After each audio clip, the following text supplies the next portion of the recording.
मैं doctor Mandeep Khalsa BCS government PG college से आज आपको मैं WTO और एग्रीकल्चर एग्रीमेंट के बारे में आपको बताऊंगी। तो उरुग्वे राउंड की बहुपक्षीय वार्ताओं के दौरान जब 8वीं वार्ता चल रही थी उरुग्वे राउंड की, तो उसमें कृषि को भी शामिल किया गया। इसके पहले कभी कृषि के ऊपर किसी प्रकार का कोई प्रतिबंध या किसी तरह का कोई एग्रीमेंट नहीं किया गया था, लेकिन WTO ने कुछ एग्रीमेंट किए थे, जैसे कृषि समझौता, ट्रिप्स एंड ट्रिम्स समझौता।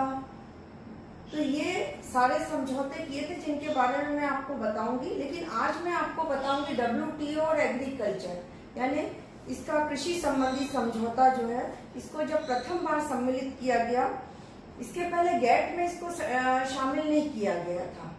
तो हम इसको मंत्री स्तरीय घोषणा से समझ सकते हैं कि विश्व व्यापार संगठन का कृषि से संबंधित समझौता घरेलू सब्सिडी, निर्यात सब्सिडी, घरेलू सहायता, स्वास्थ्य, वनस्पति तथा खाद्य सहायक कार्यों से संबंध है।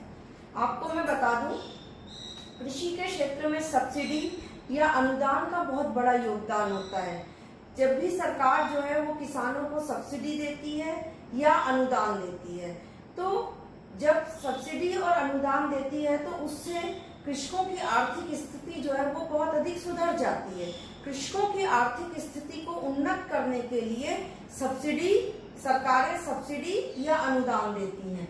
तो यहाँ पर WTO का ये कहना था कि जो सरकारें विकसित देश हो चाहे विकासशील देश हो, अगर वो सब्सिडी दे रही है कृषकों को या कृषि के क्षेत्र में अनुदान दे रही है, तो उसको धीरे धीरे कम किया जाना चाहिए।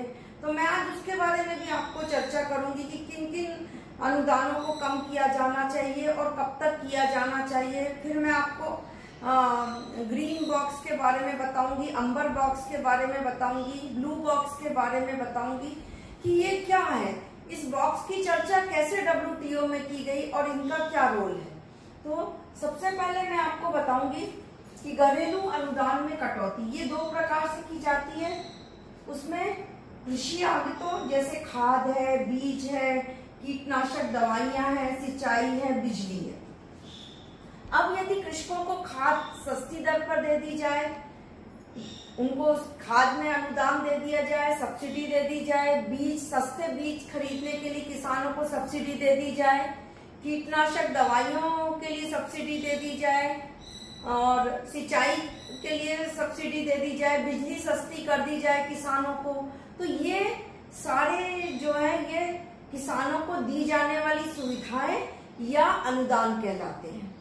अब दूसरा आता है कृषि उत्पादों पर उपलब्ध अनुदान। इसको मैं आपको बता देती हूँ, आगे जाके मैं बताऊंगी आपको कि प्रत्यक्ष सब्सिडी क्या होती है, अप्रत्यक्ष सब्सिडी क्या होती है।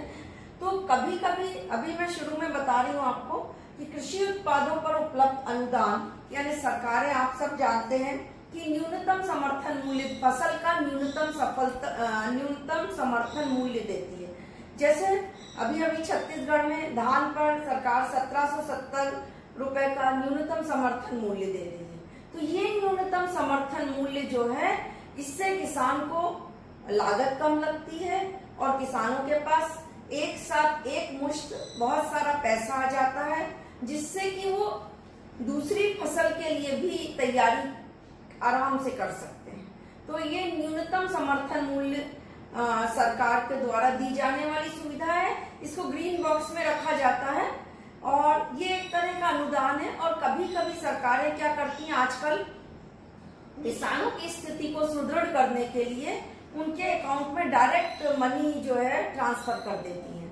तो ये जो नगद मनी ट्रांसफर करती हैं, वो भी जो है वो अनुदान या सब्सिडी कहलाती है। अब तीसरा आता है निर्यात अनुदानों में कमी, यानी निर्यात सब्सिडी को भी WTO जो है वो कम करने के पक्ष में है और बाजार पहुंच सुविधाओं में भी सुधार पर भी WTO कम करने के पक्ष में है। तो इसके लिए जो सरकारें, जो देश नॉन टैरिफ बैरियर्स लगाते हैं, तो नॉन टैरिफ बैरियर्स जो है यानी गैर प्रशुल्क बाधाएं, अगर यदि ये गैर प्रशुल्क बाधाएं लगाई जाती तो इनको भी धीरे धीरे हटाया जाए, ऐसा WTO के समझौते में है। अब आपको मैं बताऊं कि कभी कभी सरकारें क्या करती कि जब किसी देश का भुगतान संतुलन बहुत असंतुलित हो जाता है तो उस देश में आने वाला आयात जो है, जब हम बाहर के देशों से वस्तुओं प्रोडक्ट का आयात करते हैं, वस्तु कृषि से संबंधित उत्पाद का आयात करते हैं, तो ऐसे कुछ प्रशुल्क गैर प्रशुल्क प्रतिबंध लगा दिए जाते हैं, तो जिसके कारण से उनके आयात जो है वो कम हो सके। तो इसके अलावा हम बहुत सारी घरेलू सहायताएं देते हैं, जैसे शोध या रिसर्च के लिए, कृषि के क्षेत्र में शोध या रिसर्च करते हैं उसके लिए सरकार सुविधाएं देती है, रोग नियंत्रण के लिए, आधार संरचना के लिए, खाद्य सुरक्षा के क्षेत्र में जो भुगतान है उन सब में सरकार जो है किसानों को प्रत्यक्ष और अप्रत्यक्ष सुविधाएं देती है। तो जो सुविधाएं प्रत्यक्ष रूप से दी जाती है उसको ग्रीन बॉक्स में रखा जाता है, या पर्यावरण से संबंधित जितने जो कार्यक्रम है वो सब भी ग्रीन बॉक्स में शामिल किए जाते हैं। तो यदि मैं आपको बताऊं कि 1995 से पहले ऐसा कोई नियम नहीं था कि कृषि से संबंधित कोई भी कृषि को नियंत्रित करने के लिए इस तरह का कोई नियम हो, लेकिन 1995 के बाद कृषि को WTO के दायरे में लाया गया। तो मैं आपको बताऊंगी कि कृषि समझौता क्या है।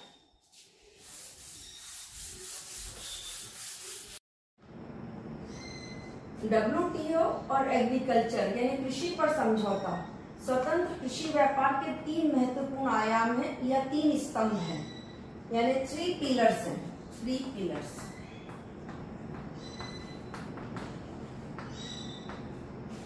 बाजार अभिगमन, मार्केट एक्सेस, घरेलू सहायता और निर्यात अनुदान। तो सबसे पहले हम पढ़ेंगे कि बाजार अभिगमन क्या होता है, यानी जिसमें यह प्रशुल्क उन देशों में लागू होता है जहां पर कृषि में गैर प्रशुल्क बाधाएं यानी नॉन टैरिफ बैरियर्स लगाए जाते हैं। तो जो नॉन टैरिफ बैरियर्स लगाए जाते हैं यानी प्रशुल्क के अलावा अन्य ऐसे प्रतिबंध लगाए जाते हैं जिसके कारण से आयात जो है वो किसी दूसरे देश से आयात सीमित हो जाए। तो WTO का ये कहना था कि ऐसे नॉन टैरिफ बैरियर्स को कम करना होगा, उनको प्रशुल्कों में उसको प्रशुल्क में बदलना होगा। और इसके लिए उन्होंने ये बताया है कि विकसित देशों को 6 वर्ष में 36% तक कम करना होगा, 36% कम करना होगा।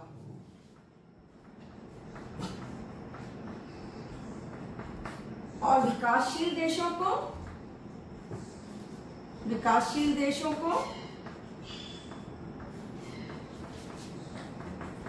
24% तक 24% तक कम करना होगा 10 साल में, 10 वर्ष में कम करना होगा।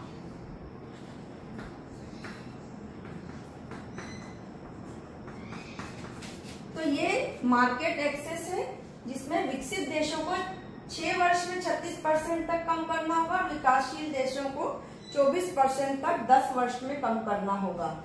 लेकिन इसमें अभी भारत जो है वो तैयार नहीं है, इसके बारे में मैं आपको बाद में बताऊंगी। दूसरा आता है घरेलू सहायता, यानी ये ग्रीन बॉक्स में आता है घरेलू सहायता। घरेलू सहायता में आप देख सकते हैं कि ग्रीन बॉक्स में सरकारें जब कृषकों को न्यूनतम समर्थन मूल्य देती हैं।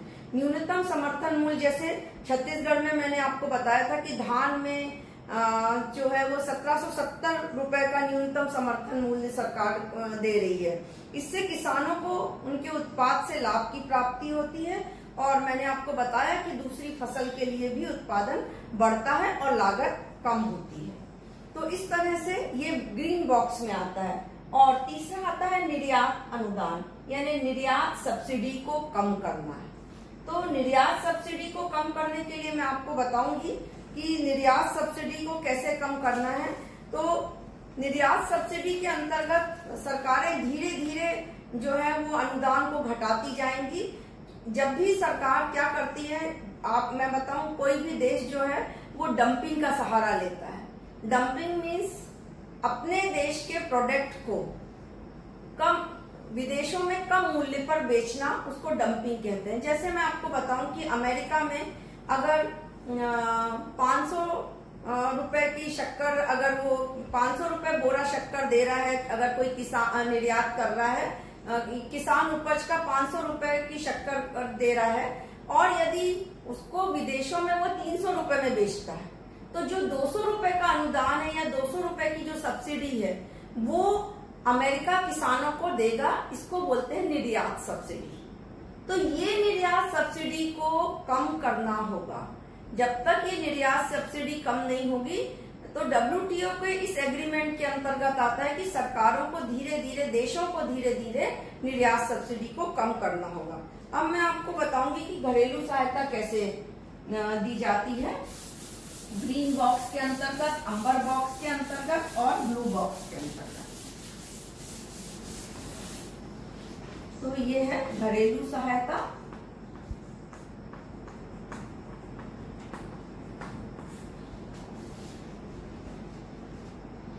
जिसमें आएगा आपका प्रत्यक्ष अनुदान,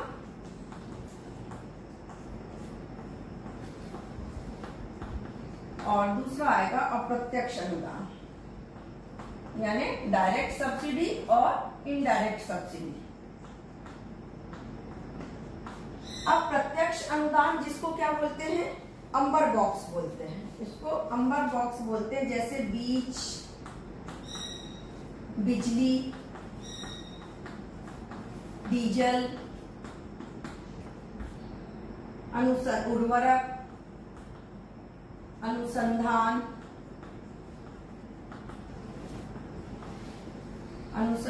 सिंचाई इत्यादि पर दिए जाने वाला अनुदान, पर दी जाने वाली सब्सिडी या अनुदान।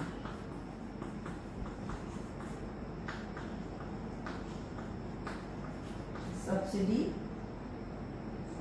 या अनुदान, इसको अंबर बॉक्स सब्सिडी कहा जाता है। अंबर बॉक्स, अंबर बॉक्स।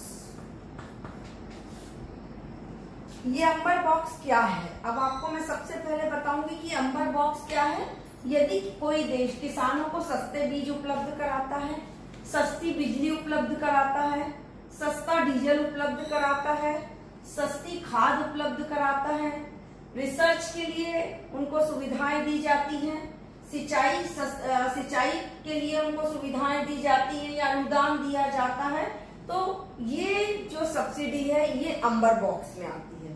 अब इन चीजों को अगर सस्ती दर पर देने से क्या होगा, किसानों को अगर इन चीजों को सस्ती दर पर देने से किसानों का प्रोडक्ट यानी उत्पादन बढ़ जाएगा, उत्पादन अधिक बढ़ेगा और लागत कम हो जाएगी। लागत कम होगी तो क्या होगा, लागत कम होगी और उपज ज्यादा होगी तो निर्यात अधिक होगा। तो और लेकिन ये उन देशों के लिए ठीक है जहां पर किसानों को सब्सिडी दी जा रही है, लेकिन कई ऐसे भी देश हैं जहां पर ये सुविधाएं सरकारें किसानों को नहीं दे रही हैं। तो ऐसी स्थिति में वहां जो प्रोडक्ट है वो महंगा होगा, उनकी लागतें अधिक होगी, तो वो आपस में प्रतियोगिता नहीं कर पाएंगे। तो इसलिए WTO का ये कहना था कि इन सब्सिडीज को, प्रत्यक्ष अनुदान जो सरकार दे रही है उसको धीरे धीरे घटाना है, नहीं तो इससे ट्रेड डिस्टॉर्शन हो जाएगा। और विकासशील देश जो है इसको 10% तक, और उन्होंने बेस ईयर माना है 1986 से 88, यानी बेस ईयर WTO ने क्या माना है 1986 से 88 तक, जिसमें विकसित देशों को 5 वर्ष के लिए विकसित देश 5% तक सब्सिडी दे सकेंगे और विकासशील देश अपने प्रोडक्ट की 10% तक सब्सिडी दे सकेंगे। तो ये बेस ईयर उन्होंने माना है, लेकिन भारत इससे सहमत नहीं, क्योंकि भारत नहीं चाहता कि 86 से 88 को बेस ईयर माना जाए, क्योंकि उस समय भारत में उत्पादन क्षमता बहुत कम थी। 86 से 88 की अवधि में उत्पादन क्षमता बहुत कम थी, इसलिए भारत चाहता है 99 और 1995-96 को बेस ईयर मानना चाहता है, लेकिन अभी WTO इसके लिए तैयार नहीं है। तो बेस ईयर का मुद्दा जो है अभी चल रहा है। तो ये प्रत्यक्ष अनुदान, जिसको कि अंबर बॉक्स कहा जाता है। अब अप्रत्यक्ष अनुदान क्या होते हैं? जब सीधे सरकार जो है किसानों को डायरेक्ट उनके खातों में डायरेक्ट मनी ट्रांसफर कर देती है, डायरेक्ट मनी ट्रांसफर कर देती है।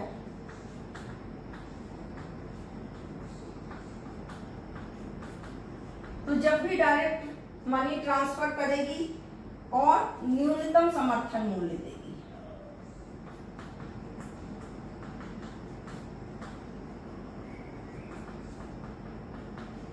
तो ये आपका आ जाएगा ग्रीन बॉक्स में। इसको क्या कहते हैं? Green box. ग्रीन बॉक्स, ये इसको ग्रीन बॉक्स अनुदान कहते हैं। ये जो है डायरेक्ट जो सब्सिडी दी जाती है उसको क्या बोलते हैं? अंबर बॉक्स बोलते हैं। और इसको ग्रीन बॉक्स कहते हैं जब किसानों को डायरेक्ट सरकार उनके खाते में डायरेक्ट मनी ट्रांसफर कर देती, डायरेक्ट पैसा डाल देती और न्यूनतम उनके उत्पादों पर न्यूनतम समर्थन मूल्य देती है। तो इसको हम ग्रीन बॉक्स के अंतर्गत कहा जाता है। और कभी कभी सरकार आपदा प्रबंधन के अंतर्गत भी फंड देती है, तो वो भी इसके अंतर्गत आता है। आपदा प्रबंधन जैसे बाढ़ है, आपदा प्रबंधन में दी जाने वाली सुविधा है।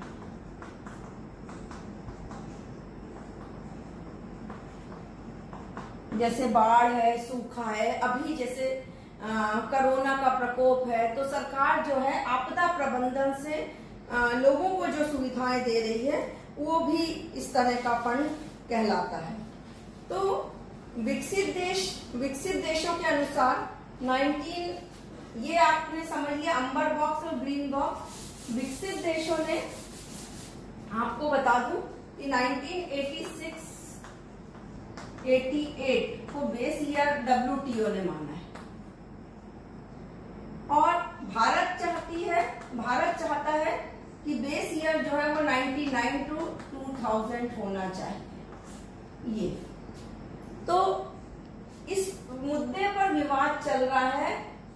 WTO के एग्रीमेंट के अनुसार विकसित देशों को 86 से 88 बेस ईयर के अंतर्गत 2017 तक केवल छूट मिल सकती है, और वो इसके बाद केवल 10% अनुदान किसानों को दे सकता है। और विकासशील देशों को 2017 तक ही यही छूट है, लेकिन वो 10% तक अनुदान दे सकता है। लेकिन भारत इसके लिए तैयार नहीं है, और वो ये चाह रहा है कि WTO में बेस ईयर में परिवर्तन किया जाए। इसीलिए TFA समझौता जो है, व्यापार सरलीकरण समझौता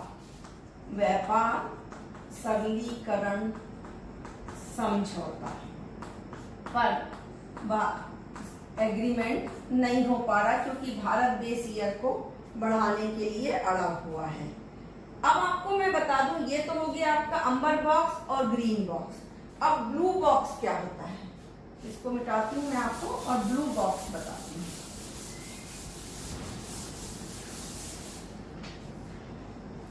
ब्लू बॉक्स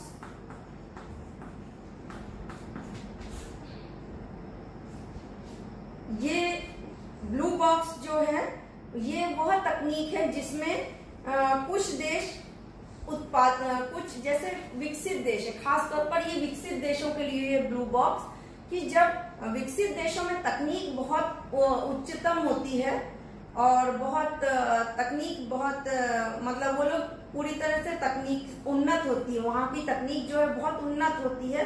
तो वो इस उन्नत तकनीक में जो है बहुत अधिक प्रोडक्शन कर लेते हैं। तो ऐसी स्थिति में क्या है कि जैसे मान लीजिए अमेरिका है, अमेरिका अपनी 10 एकड़ की भूमि में 10 एकड़ की भूमि में मैं आपको उदाहरण दूं, 10 एकड़ की भूमि में जो है वो 10 एकड़ की भूमि में बहुत सारा अनाज उत्पन्न करता है। लेकिन अब क्योंकि यहाँ पर अगर 10 एकड़ की भूमि पर वो अनाज उत्पन्न करेगा तो ओवर प्रोडक्शन हो जाएगा। तो ओवर प्रोडक्शन को कम करने के लिए, ओवर प्रोडक्शन हो जाएगा वहां पे क्योंकि तकनीक उन्नत है, तो वो क्या करेगा 5 एकड़ की भूमि पर ही खेती करवाएगा। तो 5 एकड़ की भूमि पर जब खेती करेगा तो 5 एकड़ जो बचा है उसमें वो उस किसानों को सब्सिडी देगा। तो इस तरह की सब्सिडी को किसानों को अनुदान के रूप में देता है। तो इससे क्या होगा कि किसानों को तो अनुदान मिल जाएगा। तो ये ज्यादातर यूरोपीय देश करते हैं। यहाँ पर ये नार्वे और आइसलैंड में नार्वे आइसलैंड में इस तरह से नार्वे आइसलैंड जैसे यूरोपीय देश इस तरह के अनुदान की बात करते हैं। यूरोपीय देशों में इस तरह का अनुदान दिया जाता है, अनुदान या सब्सिडी दी जाती है कि वो क्योंकि वहां की तकनीक उत्तम है, एकदम उन्नत है, तो इसलिए इस तरह की सब्सिडी भी किसानों को दी जाती है। इसको बोलते हैं ब्लू बॉक्स सब्सिडी। और एक और आता है चौथा, social development box. Social and development box.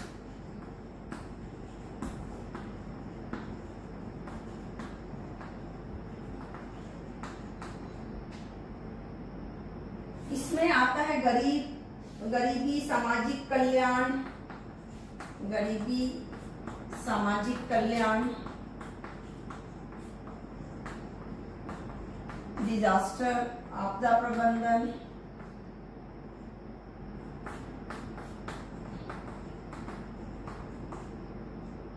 पर अनुदान।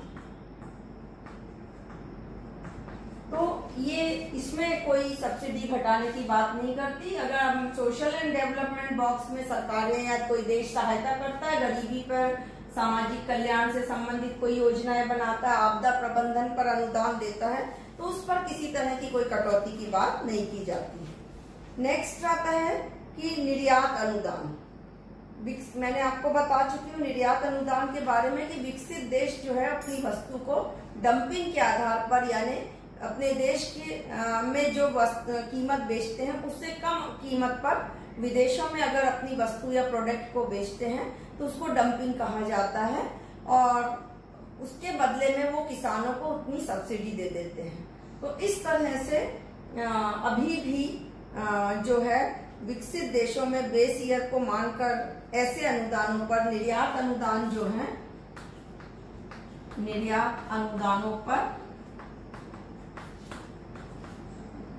विकसित देशों में 6 वर्ष में आपको बता चुकी हूँ कि 36% कटौती होगी और बेस ईयर वही 86 से 90 रहेगा और विकासशील देशों को 24% कटौती 10 साल में करनी होगी। तो इस तरह से अगर हम देखें विश्व व्यापार समझौता और कृषि पर धीरे धीरे 2017 तक सब्सिडी को घटाने की बात कही गई थी, लेकिन अभी भी सभी देश अपने अपने किसानों को सब्सिडी, कृषि में सब्सिडी दे रहे हैं और अभी उसमें कटौती जैसी कि करनी चाहिए थी वैसी कटौती नहीं हो पाई है और अभी भी इस पर विवाद चल रहा है। तो ये WTO, आज हमने पढ़ा WTO और कृषि पर समझौता।